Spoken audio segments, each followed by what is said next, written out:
台湾话艺术水个好，古前解说两句啊，含你做参考。解说，解文说理。好朋友，咱搁来听小波歌四句咧。头一趴，咱来听讲，新穿乌衫结老派，互果人唔知，唔信金钱你看卖，无官无家好人才。这算祖囡仔角度咧讲，新穿乌衫看较济货款，你袂认得我，毋过惊我来，哇，你就会认得讲吼，即个无官无家好人才。人才这两字，另外一个法你嘛做人才，意思解说无共哦。你若人才，学到这个人学问好，人品唔好，啊，毋过人才是咧讲外观。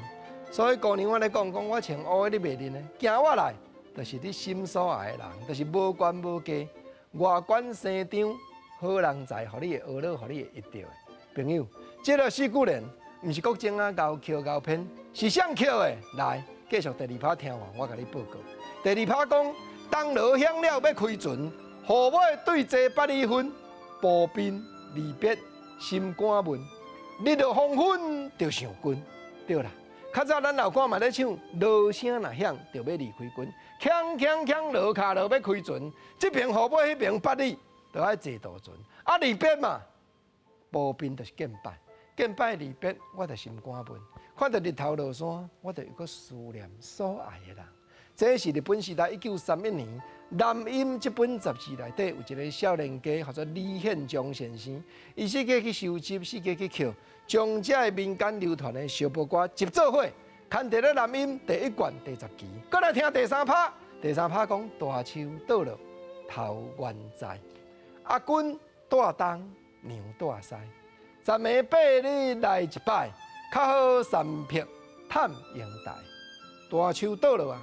啊，毋过树头原在无倒，啊，君住伫东边，娘住伫西边，啊，毋罕伫几时才来相找？国情啊，先互我谈一下，我甲你请教。来，朋友做你问，你要请教啥？大树倒落头原在即句，甲君住东，娘住西，这意思都无牵连，无毋对。国情强在咧招你探讨，这讲道句的尔。啊，虽然你讲10个8日来一摆啦，嘛较好过牛3匹。甲足阳台约束了4角叉，拢总30工，才去到足家庄伫咧探阳台。所以莫嫌莫计较啦，阮无阮少，10个8日来一摆，阮啊袂歹啊。艺术的台湾话，艺术的小步。